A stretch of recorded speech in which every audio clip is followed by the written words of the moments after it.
In this video, we're going to be describing how to construct circle graphs from using other graphs. So we're going to use bar graphs to create circle graphs, and then we're going to use a circle graph to create a bar graph. So when creating a circle graph,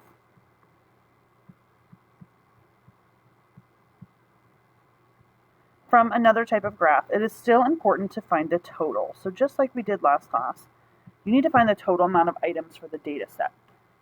We know a circle graph is always out of 100 because it's out of percentages, but a bar graph can be out of all different amounts. So the first step, it says right above each bar, we're going to write the number it represents. So for chicken nuggets, that chicken nuggets represents 7. The salad represents 4. The pizza represents 11. And the sandwiches represent 6. So the next thing we have to ask ourselves is, now that we know how many total each bar is worth, what is the total number of items that have been eaten? And there are 28 total items that have been eaten. And please remember, the total is always going to become the denominator for the ratio. So now we're going to set up a table so that we can turn these numbers into a percent. So we have our chicken nuggets, we have our salad, we have our pizza,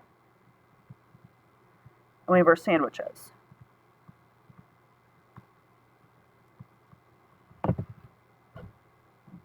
And we have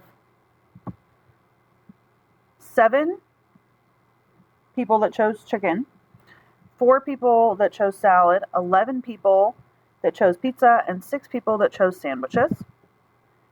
And now we're going to write those as a ratio. And please remember, the denominator of the ratio needs to be out of 28. So our fraction ratio for this one would be 7 out of 28, 4 out of 28, 11 out of 28, and then 6 out of 28. Now, the easiest way to turn a fraction into a percentage is to turn it into a proportion and cross multiply. So we have 7 out of 28 is equal to x over 100. And I'm using 100, please remember, because a percent is always out of 100. So if I cross multiply this, I get 28x is equal to 700. And then I need to divide by 28 on both sides.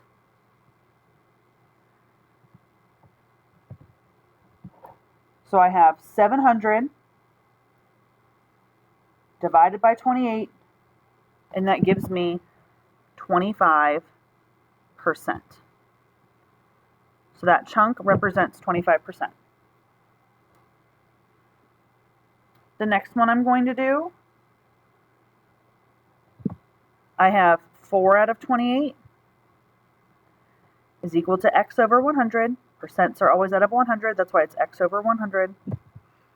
Cross multiply, so I get 28x is equal to 400. Divide by 28.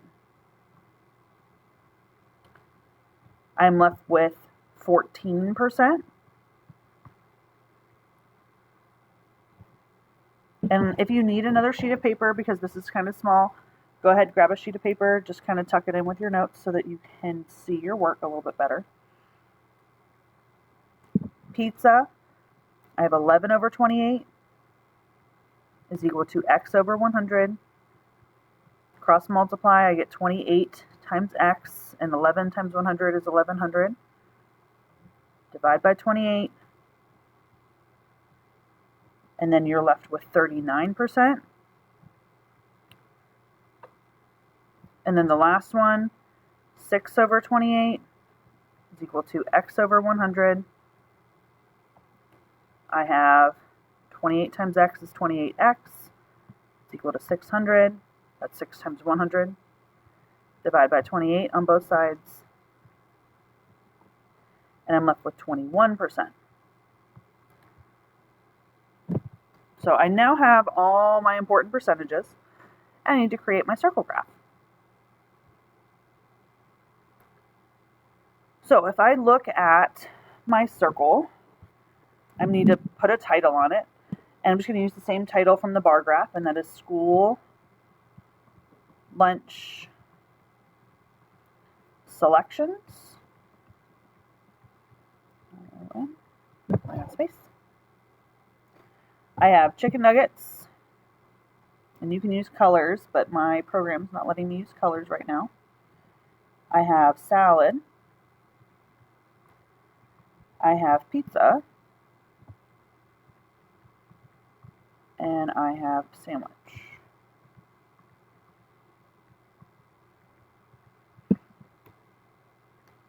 And I recommend you get a ruler for this part, or you use like the edge of your binder. We're going to make some nice, pretty, just lightly dot lines so that we have those 25%, so those 90-degree angles. Remember, we are using that 50, which is the whole flat, the 75, which is 3 of the pieces, and the 25, which is just a fourth, which is that L piece. And then we're going to break pieces from there. So the easiest piece for us to cut is going to be that 25 piece, which is the chicken. So we're going to cut that one first. So here's the chicken, because that's exactly 25%. All right. The next easiest piece probably for us to do is going to be the 21%. That's just going to be a little bit shy of that 25% piece. I apologize for my lines. I don't have a ruler to use. So this one will be sandwiches. And that is 21%.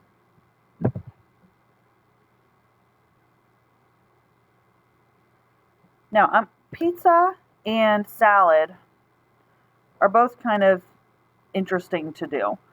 So I'm going to picture that the 14% is very close to that 12.5, which is that half of the 25%.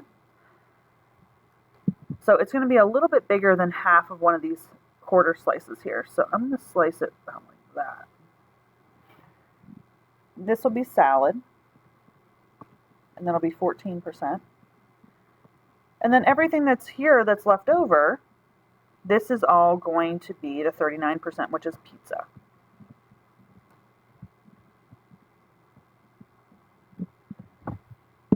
So if I do color it, I have pizza in this whole slice here. And then I have salad in this whole chunk here. I have chicken in this whole chunk here. And then the last one I have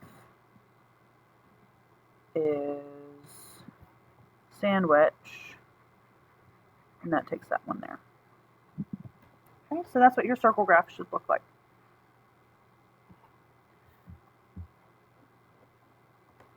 The last part we're going to talk about is changing from a circle graph into another type of graph, and we're going to turn into a bar graph. And this is the thing that you're most likely to see anytime you take your assessment or you take your state test in the spring. More than likely you're going to see a circle graph to a bar graph rather than a bar graph to a circle graph. Okay, so let's read our problem. So it says, Paul counted the number of each color of the 40 cereal pieces he had in his bowl. The results are shown in the circle graph. Create a bar graph that could represent the same set of data. So remember that percentages is a ratio out of 100. And these are all out of 100 because they're percentages. But when we make our bar graph, our total pieces of cereal, it has to be represented by that 40, not 100 pieces. And this is where everybody makes their mistake. In order to determine the number of pieces of cereal that represent each section, we need to turn the percent into a proportion.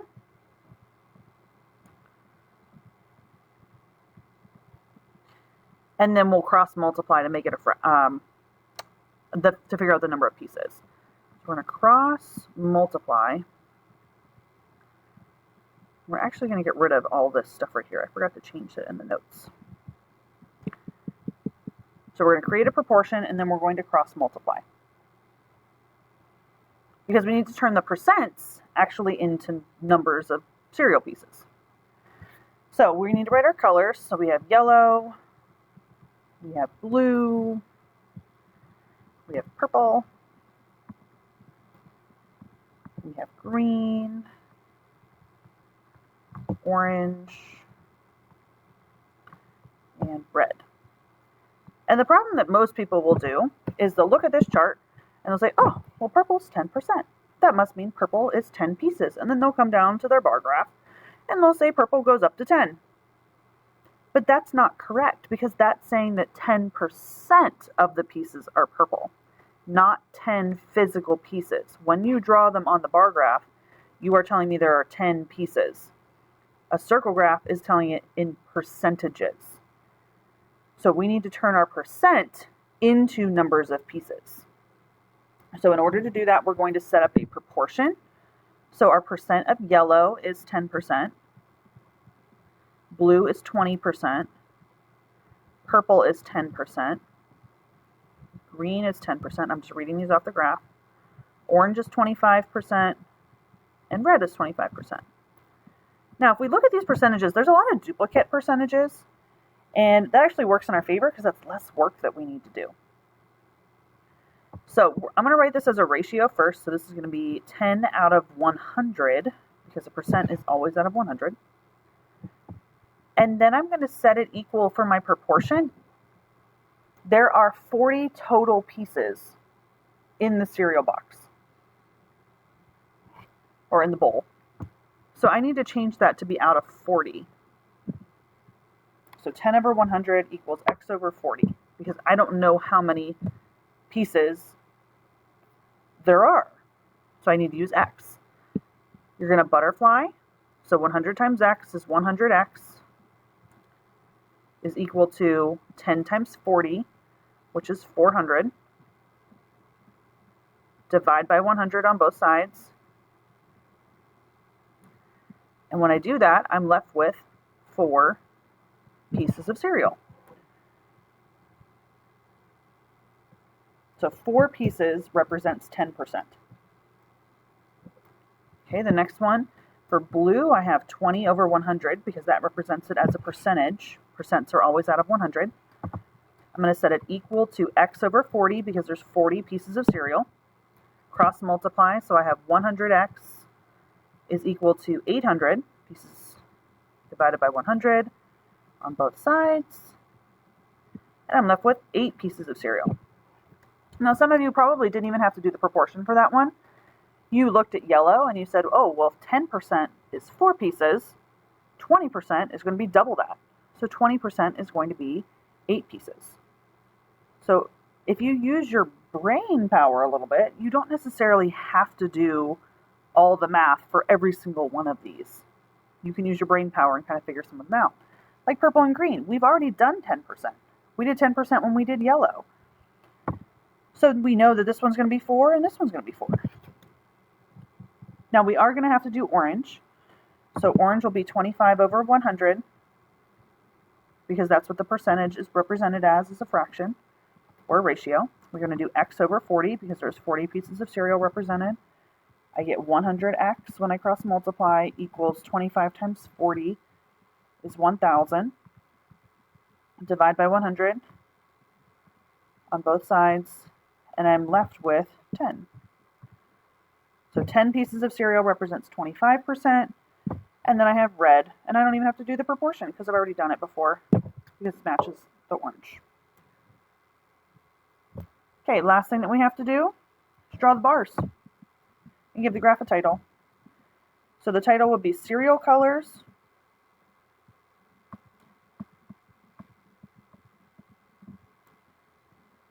This side represents the number of pieces.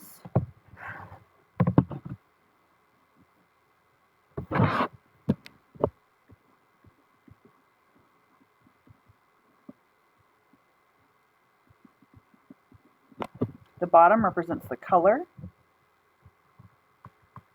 And then we'll just draw our bars. Please make sure that they do not touch. The bars do not touch in a bar graph. They only touch in a graph called a histogram. So purple goes up to 4. It's a little high. We don't want it to touch that bar for 5. Or the line for 5, I guess. So purple will go up to 4, and I'm going to write 4 on top of that, just so that whenever me or any of your other teachers are checking your work, we know that you mean that it should be at 4.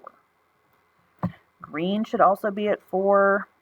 So I'm going to put a 4 on top just so my teachers are aware.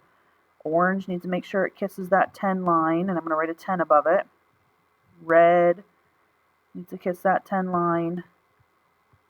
Yellow is at 4. And then blue is at 8.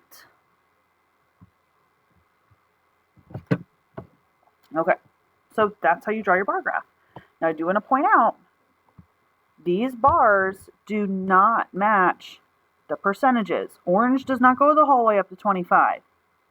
Red doesn't go up to 25. You have to do the proportion, you have to do the work in order to figure out the number of pieces. Don't make that mistake. That's the mistake everyone makes if they ever get a problem like this wrong. If you have any questions, please check in with your teacher.